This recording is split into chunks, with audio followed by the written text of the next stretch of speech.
लकड़ी की माचिस बनाने की वीडियो तो आपने इंटरनेट पे बहुत देखी होगी, जिसके लिए बड़े बड़े पेड़ों को काटा जाता है, जो कि हमारे वातावरण के लिए बहुत ही ज्यादा नुकसानदेह होता है। लेकिन आज मैं आपको वैक्स की माचिस बनाने का पूरा प्रोसेस दिखाने वाला हूं, जो कि बहुत ही ज्यादा एनवायरमेंट फ्रेंडली भी होता है। जिसके लिए सबसे पहले वैक्स की बड़ी बड़ी रीलों को मशीन के अंदर फिट किया जाता है और यहाँ पर एक बारी में 100 से 150 रीलें लगाई जाती है। फिर एक एक करके उन रीलों का तार निकाला जाता है और मशीन के आगे वाले हिस्से में यहाँ पर सारे तार को सेट किया जाता है, जो कि कटर वाला हिस्सा होता है। फिर मशीन को चालू करके सारी रीलों को चेक किया जाता है कि प्रॉपर वर्क कर रहा है या फिर नहीं कर रहा। और ये जो वैक्स की तार होता है, इसको वैक्स से और टिश्यू पेपर के कॉम्बिनेशन के द्वारा तैयार किया जाता है। इसके बाद सारी तारों से यहाँ पर तिल्ली बनाने के लिए सबसे पहले यहाँ पर खांचा मशीन के अंदर सेट किया जाता है, जो कि लकड़ी का खांचा होता है। और एक खांचे में कम से कम 1000 से 1200 तिल्लियां कट कट कर यहाँ पर सेट होती रहती हैं। तो ये देख सकते हैं, एक बार में यहाँ पर अपनी तिल्लियां यहाँ पर कट चुकी हैं। फिर भैया इसको निकालते हैं और साइड में रखते जाते हैं। और ये जो तिल्ली बनाने का प्रोसेस होता है, पूरे दिन इसी तरीके से चलता रहता है। अंकल जी खांचा लगाते रहते हैं, तिल्लियां कटती रहती हैं और बन बन के अपनी तैयार होती रहती हैं। लगभग एक दिन में करोड़ों तिल्लियां यहाँ पर बनके तैयार हो जाती हैं। इसके बाद इसका मसाला तैयार होगा, जो तिल्ली के आगे मसाला लगा होता है, जिससे अपनी माचिस की तिल्ली जलती है,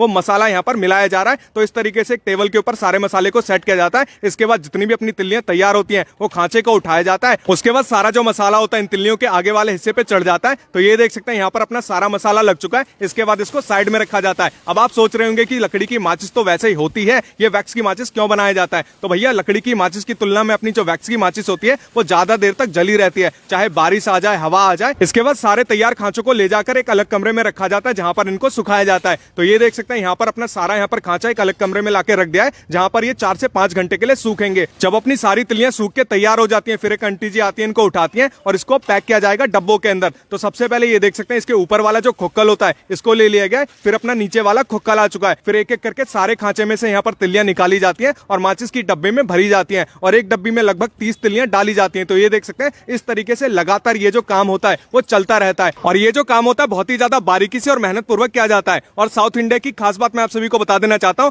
यहाँ पर ज्यादातर काम महिलाओं द्वारा किया जाता है, जो कि असली नारी शक्ति का जीता जाता उदाहरण है। तो ये देख सकते हैं, अपनी सारी माचिस की डब्बी यहाँ पर पैक कर दी गई हैं। फिर इसको एक एक करके अलग ट्रे में रखा जाता है। फिर इनको आगे भेजा जाता है, इनको पैक करने के लिए। फिर इस ट्रे को आगे भेजा जाएगा, जहां पर एक दूसरी अम्मा के द्वारा इसको पैकेटों में पैक किया जाएगा। और एक पैकेट में कम से कम 12 पीस यहाँ पर पैक किया जाता है। और ये पूरे दिन इसी तरीके से काम चलता रहता है। तो भैया, मुझे तो ये वीडियो बना के बहुत ही ज्यादा मजा आया और आज से पहले मैंने भी नहीं देखा था कि वैक्स माचिस कैसे तैयार की जाती है। और इन औरतों को काम करते हुए देखकर भाई मैं एक चीज तो कहना चाहता हूं कि मर्दों के साथ कंधों से कंधा मिलाकर चलना, इसी को कहते हैं, ना कि गली मोहल्लों में लड़कों की बराबरी करने के लिए सिगरेट पीना और उनको गाली देना। तो यहाँ पर अपनी सारी माचिस की तिल्लियां बनके तैयार हो चुकी हैं। फिर इन कार्टून के डब्बों को आपके घर के आसपास के स्टोर तक पहुंचाया जाएगा, जहां पर आप इसे 1-2 रुपए में खरीदेंगे और अपने घर में आग जलाने के लिए इनका इस्तेमाल करेंगे। तो अगर आपको यह वीडियो पसंद आई है, तो वीडियो को लाइक करिएगा। Thank you.